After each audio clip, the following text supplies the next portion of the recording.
Hello and welcome. I hope you're well and thank you for joining me.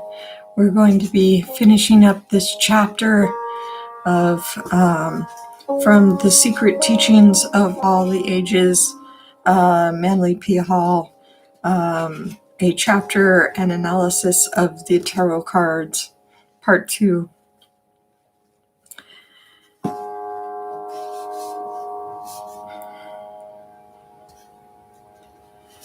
The 8th numbered major trump is called La Justice, and portrays a seated figure upon a throne, the back of which rises in the form of 2 columns. Justice is crowned and carries in her right hand a sword, and in her left a pair of scales. This card is a reminder of the judgment of the soul in the Hall of Osiris. It teaches that only balanced forces can endure, and that eternal justice destroys with the sword that which is unbalanced. Sometimes justice is depicted with a braid of her own hair, twisted around her neck in a manner resembling a hangman's knot. This may subtly imply that man is the cause of his own undoing, his actions, symbolized by his hair, being the instrument of his annihilation. In the pseudo-Egyptian tarot, the figure of justice is raised upon a dais of 3 steps, for justice can be fully administered only by such as have been elevated to the 3rd degree. Justice is blindfolded, and the visible shall in no way influence its decision, for reasons he considers beyond his reader's intelligence. Mr. Waite reversed the 8th and 11th major trumps. A card from the Mantegna deck. Among the more curious examples of playing cards are those of the Mantegna deck. In 1820, a perfect deck of 50 cards brought the then amazing price of £80. The 50 subjects composing the Mantegna deck, each of which is represented by an appropriate figure, are a beggar, a page, a goldsmith, a merchant, a gentleman, a knight, the doge, a king, an emperor, the pope, Calliope, Urania, Terpsichore, Erato, Polyhymnia, Thalia, Melpomene, Euterpe, Clio, Apollo, grammar, logic, rhetoric, geometry, arithmetic, music, poetry, philosophy, astrology, theology, astronomy, chronology, cosmogony, temperance, prudence, fortitude, justice, charity, hope, faith, the moon, Mercury, Venus, the Sun, Mars, Jupiter, Saturn, the 8th sphere, the premium mobile, the first cause. The Kabbalistic significance of these cards is apparent, and it is possible that they have a direct analogy to the 50 gates of light referred to in Kabbalistic writings.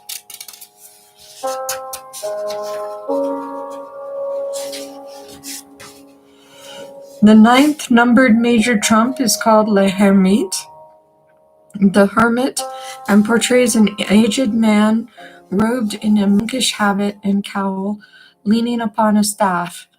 This card was popular, supposed to represent Diogenes in his quest for an honest man. In his right hand, the recluse carries a lamp, which is partially concealed within the folds of his cape. The hermit thereby personifies the secret organizations which for uncounted centuries have carefully concealed the light of the ancient wisdom from the profane. The staff of the hermit is knowledge, which is man's main and only enduring support. Sometimes the mystic rod is divided by knobs into 7 sections, a subtle reference to the mystery of the 7 sacred centers along the human spine. In the pseudo-Egyptian tarot, The hermit shields the lamp behind a rectangular cape to emphasize philosophic truth that wisdom, if exposed to the fury of ignorance, would be destroyed, like the tiny flame of a lamp unprotected from the storm. Man's bodies form a cloak through which his divine nature is faintly visible, like the flame of the partially covered lantern. Through renunciation, the hermetic life, man attains depth of character and tranquility of spirit. The 10th numbered major trump is called La Roue de Fortune, the Wheel of Fortune, and portrays a mysterious wheel with 8 spokes, the familiar Buddhist symbol of the cycle of necessity. To its rim cling Anubis and Typhon, the principles of good and evil. Above sits the immobile Sphinx, carrying the sword of justice and signifying the perfect equilibrium of the universal wisdom. Anubis is shown rising and Typhon descending, but when Typhon reaches the bottom, evil ascends again, and when Anubis reaches top, good wanes once more. The Wheel of Fortune represents the lower universe as a whole, with divine wisdom, the Sphinx, as the eternal arbiter between good and evil. In India, the chakra or wheel is associated with the life centers either of a world or of an individual. In the Pseudo-Egyptian tarot, the Sphinx is armed with a javelin and the Typhon is being thrown from the wheel.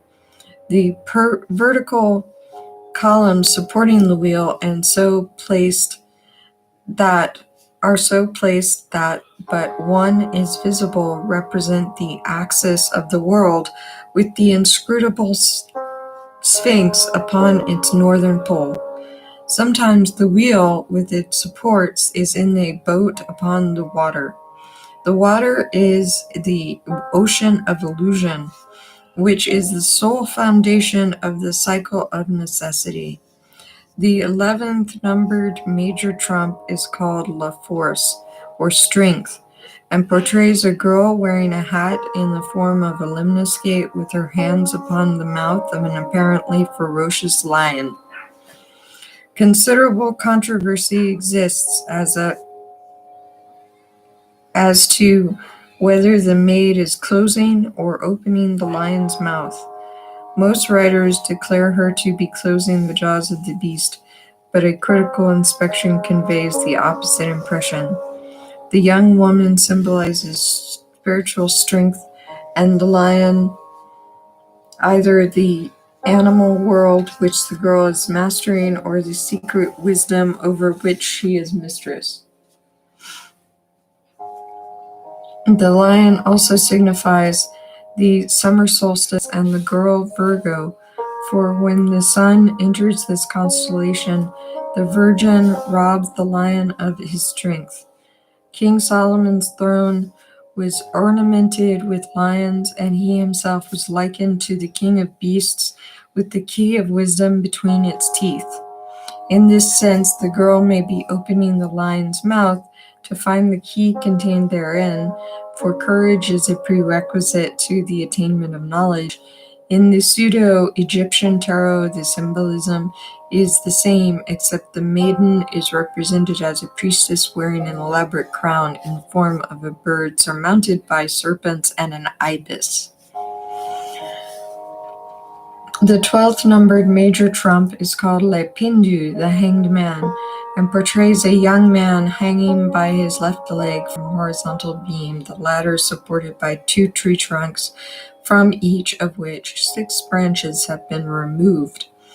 The right leg of the youth is crossed in back of the left, and his arms are folded behind his back in such a way as to form a cross surmounting a downward pointing triangle. The figure thus forms an inverted symbol of sulfur, and, according to Levy, signifies the accomplishments of the magnum opus. In some decks, the figure carries under each arm a money bag from which coins are escaping, Popular tradition associates this card with Judas Iscariot, who is said to have gone forth and hanged himself, the money bags representing the payment he received for his crime. Livy likens the hanged man to Prometheus, the eternal sufferer, further declaring that the upturned feet signify the spiritualization of the lower nature. It is also possible that the inverted figure denotes the loss of the spiritual faculties, for the head is below the level of the body. The stumps of the 12 branches are the signs of the zodiac divided into two groups, positive and negative. The picture therefore depicts polarity temporarily triumphant over the spiritual principle of equilibrium. To attain the heights of philosophy, therefore, man must reverse or invert the order of his life. He then loses his sense of personal possession because he renounces the rule of gold in favor of the golden rule. In pseudo-Egyptian tarot, the hanged man is suspended between two palm trees and signifies the sun god who dies perennially for his world. The 13th numbered major trump card is called La Mort, or Death. This portrays a reaping skeleton with a great scythe cutting off heads, hands, feet, rising out of the earth about it. In the course of its labors, the skeleton has apparently cut off one of its own feet. Not all tarot decks show this peculiarity, but this point well emphasizes the philosophic truth that unbalance and destructiveness are synonymous. The skeleton is the proper emblem of the first and supreme deity because it is the foundation of the body, as the absolute is the foundation of creation. The reaping skeleton physically signifies death, but philosophically, with that irresistible impulse in nature which causes every being to be ultimately absorbed into the divine condition in which it existed before the illusionary universe had been manifested. The blade of the scythe is the moon with its crystallizing power. The field in which death reaps is the universe, and the card discloses that all things growing out of the earth shall be cut down and return to the earth again. Kings, queens, courtesans, and knaves are alike to death, the master of the visible and apparent parts of all creatures. In some tarot deck, death is symbolized as a figure in armor mounted on a white horse which tramples underfoot old and young alike. In the pseudo-Egyptian tarot, a rainbow is seen behind the figure of death, thus signifying that the mortality of the body itself achieves the immortality of the spirit. Death, though it destroys its form, can never destroy life, which continually renews itself. This card is the symbol of the constant renovation of the universe. Disintegration that reintegration may follow upon a higher level of expression. The 14th numbered major trump is called La Temperance. Temperance and portrays an angelic figure with the sun upon her forehead. She carries two urns, one empty and the other full, and continually pours the contents of the upper into the lower. In some tarot decks, the flowing water takes the form of the symbol of Aquarius. Not one drop, however, of the living water is lost in the endless transference between the superior vessel and the inferior. When the lower urn is filled, the vases are reversed, thus signifying that life pours first from the invisible into the visible, then from the visible back into the invisible. The spirit controlling this flow is the emissary of the great Jehovah, demiurgus of the world. The sun or light cluster upon the woman's forehead controls the flow of water. which being drawn upward into the air by the solar rays descends upon the earth as rain, to be drawn up and fall again ad infinitum.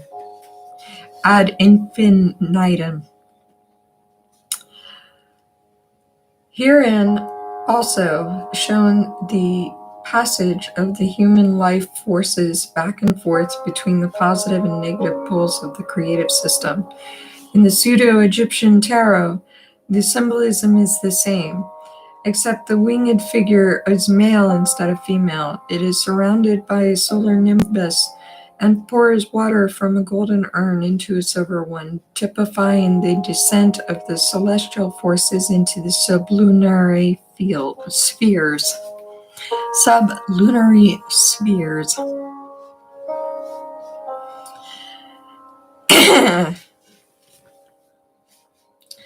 The 15th numbered major trump is called La Diable, the devil, and portrays a creature resembling Pan with the horns of a ram or a deer, the arms and body of a man, and the legs and feet of a goat or dragon. The figure stands upon a cubic stone to a ring in front of which are chained two satyrs. From a scepter, this is so-called demon carries a lighted torch or candle. The entire figure is symbolic of the magic powers of the astral light, or a universal mirror in which the divine forces are reflected in an inverted or infernal state. The demon is winged like a bat, showing that it pertains to the nocturnal or shadowy inferior sphere. The animal natures of man, in the form of male and female elemental, are chained to its footstool. The torch is the false light which guides unilluminated souls to their own undoing. In the pseudo-Egyptian tarot appears Typhon, a winged creature composed of a hog, a man, a bat, a crocodile, and a hippopotamus, standing in the midst of its own destructiveness and holding aloft the firebrand of the incendiary. Typhon is created by man's own misdeeds, which, turning upon their maker, destroy him. The 16th numbered major trump is called Le Feu du Ciel, the fire of heaven, and portrays a tower, the battlements of which is in the form of a crown, are being destroyed by a bolt of lightning issuing from the sun. The crown, being considerably smaller than the tower which it surmounts, possibly indicates that its destruction resulted from its insufficiency. The lightning bolt, considered a phallic, sometimes takes the form of a zodiacal sign of Scorpio, and the tower may be considered a phallic emblem. Two figures are falling from the tower, one in front and the other behind. This tarot is popularly associated with the traditional fall of man. The divine nature of humanity is depicted as a tower. When the illusion of materiality, when his crown is destroyed, man falls into the lower world and takes upon himself the illusion of materiality. Here also is a key to the mystery of sex. The tower is supposedly filled with gold coins, which, showering out in great numbers from the rent made by the lightning bolt, suggest potential powers. In the pseudo-Egyptian tarot, the tower is a pyramid, its apex shattered by a lightning bolt. Here is a reference to the mid-scene capstone of the universal house. In support of Levy's contention that this card is connected with the Hebrew letter Ayin, the falling figure is in the foreground is similar in general appearance to the 16th letter of the Hebrew alphabet. The 17th numbered major trump is called Les Étoiles, the stars, and portrays a young girl kneeling with one foot in the water and the other her body somewhat suggesting the swastika. She has two urns, the contents of which she pours upon the land and the sea. Above the girls' heads are 8 stars, one of which is exceptionally large and bright. Court de Gebelin considers the great star to be Sotis or Sirius, and the other 7 are the sacred planets of the ancients.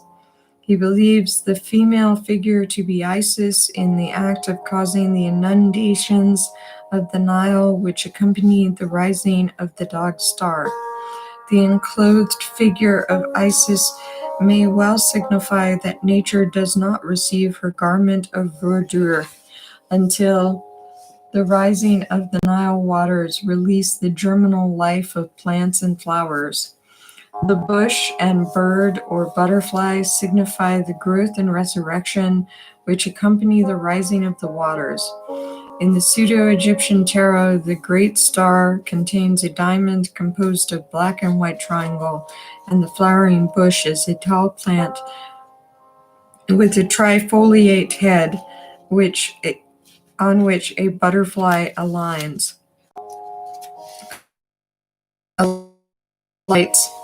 Here, Isis is in the form of an upright triangle, and the vases have become shallow cups. The elements of water and earth under her feet represent the opposites of nature, sharing impartially in the divine abundance. The 18th numbered major trump is called La Luna, the moon, and portrays Luna rising between 2 towers, one light and the other dark. A dog and a wolf are baying at the rising moon, and in the foreground is a pool of water from which emerges a crawfish. Between the towers, a path of winds, vanishing in the extreme background. Court de Gebelin sees in this card another reference to the rising of the Nile and states on the authority of Pausanias that the Egyptians believed the inundations of the Nile to result from the tears of the moon goddess, which falling into the river swelled its flow. These tears are seen dropping from the lunar face. Court de Gebelin also relates the towers to the pillars of Hercules, beyond which, according to the Egyptians, the luminaries never passed. He notes also that the Egyptians represented the tropics as dogs who are faithful doorkeepers, prevented the sun and moon from penetrating too near the poles. The crab or crawfish signifies the retrograde motion of the moon. This card also refers to the path of wisdom.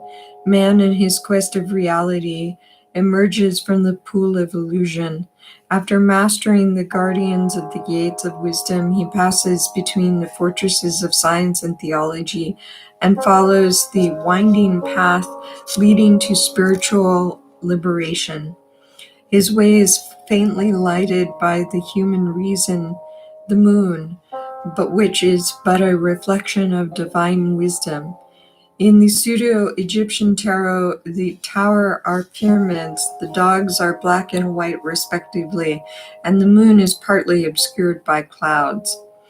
The entire scene suggests the dreary and desolate place in which the mystery dramas of the lesser rites were enacted. The 19th numbered major trump is called Le Soleil, the sun, and portrays 2 children, probably Gemini, the twins, standing together in a garden surrounded by a magic ring of flowers. One of these children should be shown as male and the other female. Behind them is a brick wall, apparently enclosing the garden. Above the wall, the sun is rising in rays alternately straight and curved. 13 teardrops are falling from the solar face. Levi, seen in the Levi, seeing in the two children faith and reason, which must coexist as long as the temporal universe endures, writes, quote, "Human equilibrium requires 2 feet.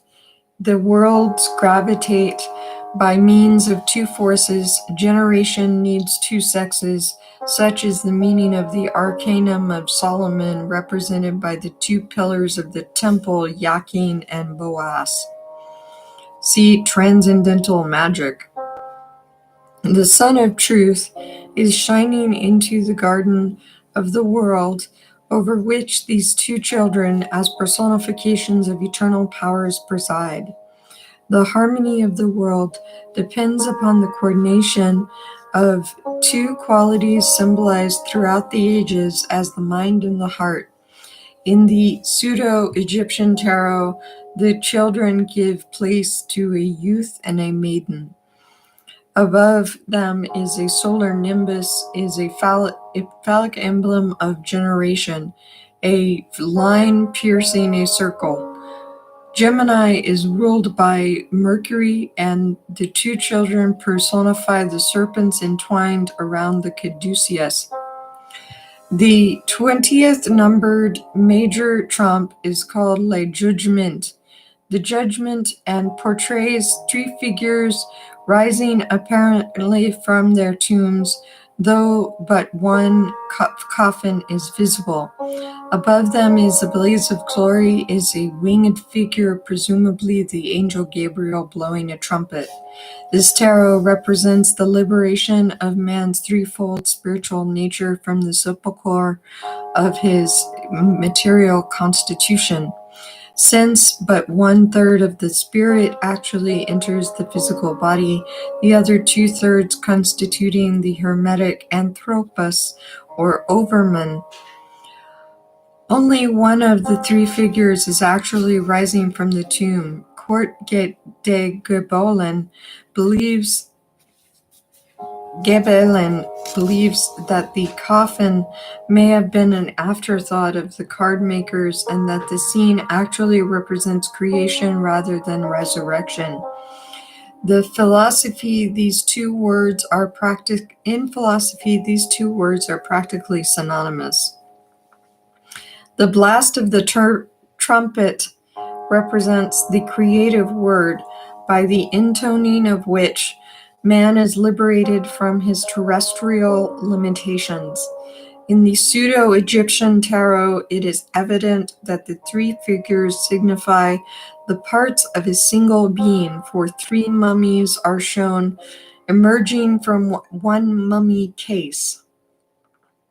The 21st numbered major trump is called Le Monde, the world, and portrays a female figure draped with a scarf which the wind blows into the form of the Hebrew letter Kaf.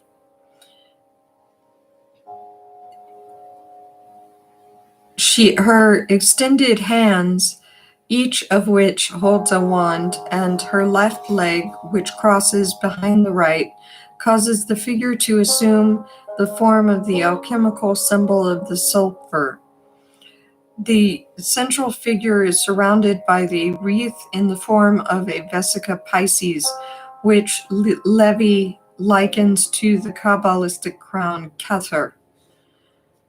The cherubim of Ezekiel's vision occupy the corners of the card. The tarot is called the microcosm and the macrocosm because in it are summed up every agency contributing to the structure of creation.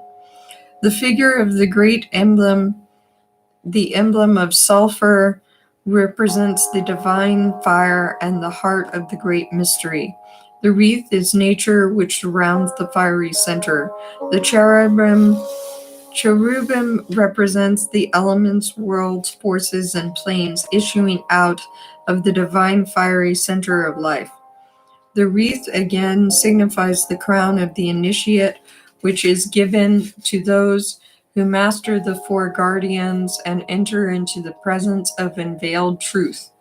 In the pseudo-Egyptian tarot, the cherubim surround a wreath composed of 12 trifoliate flowers, the decans of the zodiac. A human figure kneels below this wreath, playing upon a harp of 3 strings, for the spirit must create harmony in the triple constitution of its inferior nature before it can gain for itself the solar crown of immortality.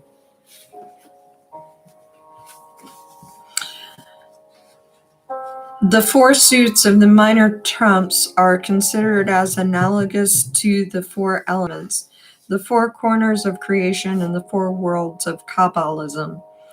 The name of Jehovah, the 4 suits of the minor trumps represents also the major divisions of society. Cups are the priesthood, swords are the military, coins are the tradesmen, and rods are the farming class. From the standpoint of what Court de Gebelen calls political geography, cups represent the northern countries, swords the Orient, or we would call it Asia today, coins the Occident, and rods the southern countries. The 10 pip cards of each suit represent the nations composing each of these grand divisions. The kings are their governments, the queens are their religions, the knights their histories and national characteristics, and the pages their arts and sciences.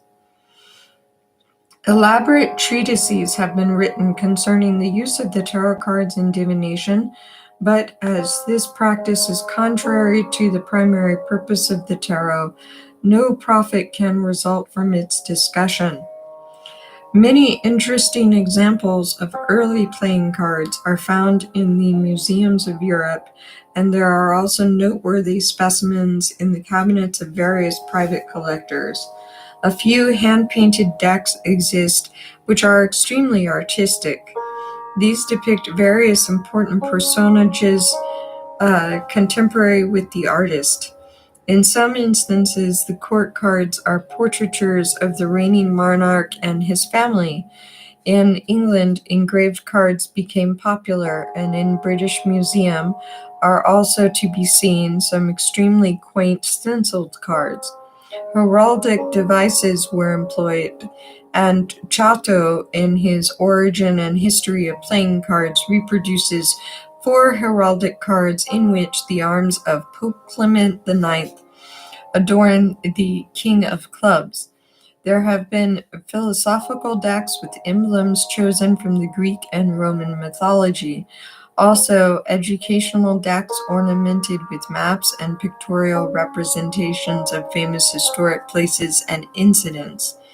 Many rare examples of playing cards have been found bound to the covers of early books.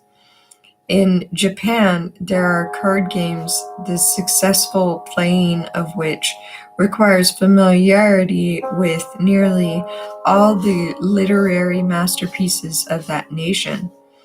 In India, there are circular decks depicting episodes from Oriental myths. There are also cards which, in one sense of the word, are not cards, for the designs are on wood, ivory, and even metal. There are comic cards caricaturing disliked persons and places, and there are cards commemorating various human achievements. During the American Civil War, a patriotic deck was circulated in which stars, eagles, anchors, and American flags were substituted for the suits, and the court cards were famous generals. Modern playing cards are the minor trumps of the tarot, from each suit of which the page or valet has been eliminated, leaving 13 cards.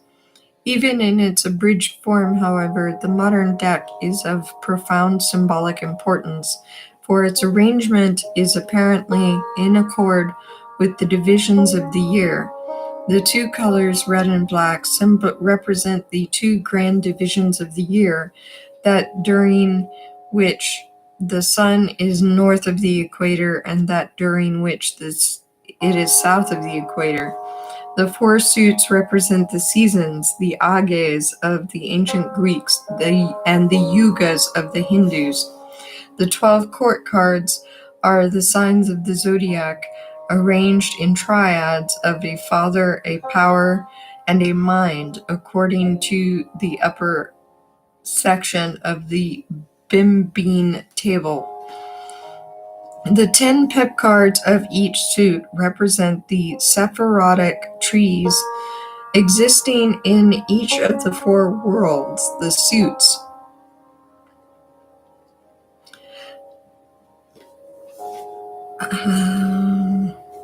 the 13 cards of each suit are the 13 lunar months of each year, and the 52 cards of the deck are the 52 weeks in the year. Counting the number of pips and reckoning the jacks, queens, and kings as 11, 12, and 13 respectively, the sum for the 52 cards is 364.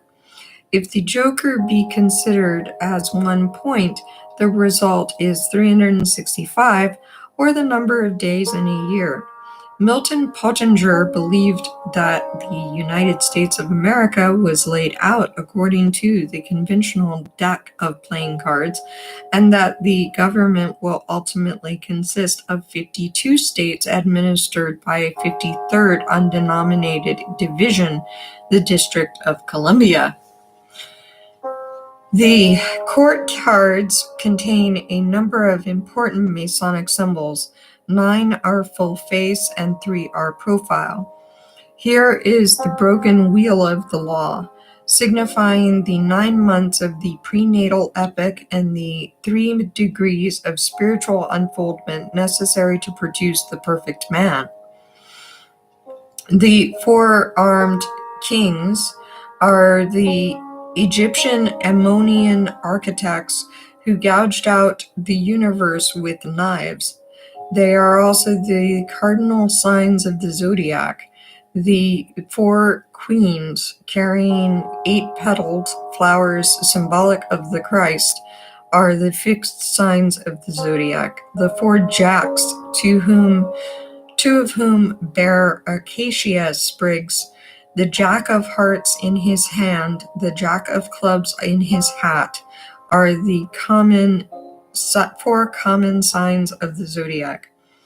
It should be noted also that the court cards of the spade suit will not look upon the pip in the corner of the card, but face away from it, as though fearing this emblem of death. The Grand Master of the Order of the Cards is the King of Clubs, who carries the orb as emblematic of his dignity. In its symbolism, chess is the most significant of all games. It has been called the royal game, the pastime of kings. Like the tarot cards, the chessmen represent the elements of life and philosophy. The game was played in India and China long before its introduction into Europe. East Indian princes were wont to sit on the balconies of their palace and play chess with living men standing upon a checkerboard pavement of black and white marble in the courtyard below. It is popularly believed that the Egyptian pharaohs played chess, but an examination of their sculpture and illuminations has led to the conclusion that the Egyptian game was a form of draughts. In China, chessmen are often carved to represent warring dynasties as the Manchu and the Ming. The chessboard consists of 64 squares, alternately black and white, and symbolizes the floor of the House of the Mysteries. Upon this field of existence or thought move a number of strangely carved figures, each according to fixed law. The White King is Ormuzd, the Black King Ahriman, and upon the plains of Cosmos, the great war between light and darkness is fought through all the ages. Of the philosophical constitution of man, the kings represent the spirit, the queen the mind, the bishops the emotions, the knights the vitality, the castles or rooks the physical body. The pieces upon the king's side are positive, those upon the queen's side negative. The pawns are the sensory impulses and perceptive faculties, the 8 parts of the soul. The white king and his suit symbolize the self and its vehicles. The black king and his retinue, the not self, the false ego and its legion. The game of chess thus sets forth the eternal struggle of each part of man's compound nature against the shadow of itself. The nature of each of the chessmen is revealed by the way in which it moves. Geometry is key to their interpretation. For example, the castle, the body moves on the square. The bishop, the emotions, moves on the slant. The king, being the spirit, cannot be captured, but loses the battle when so surrounded that it cannot escape. And thus ends the Secret Teachings of All the Ages, Manly P. Hall's interpretation of the tarot. Thank you so much for the thumbs up. I sincerely appreciate it so much. And please join me again as I continue to explore this month's topic, which is all things about the tarot. And I hope you are all doing well, and I appreciate so much the viewership. And I will talk to you all later. Thank you for liking, sharing, and subscribing these videos. It means so much. And I will return shortly. Many, many blessings till then. And thank you for saying that you'll tune in again. I really appreciate that also. Till next time, take care and many blessings and all good things to you.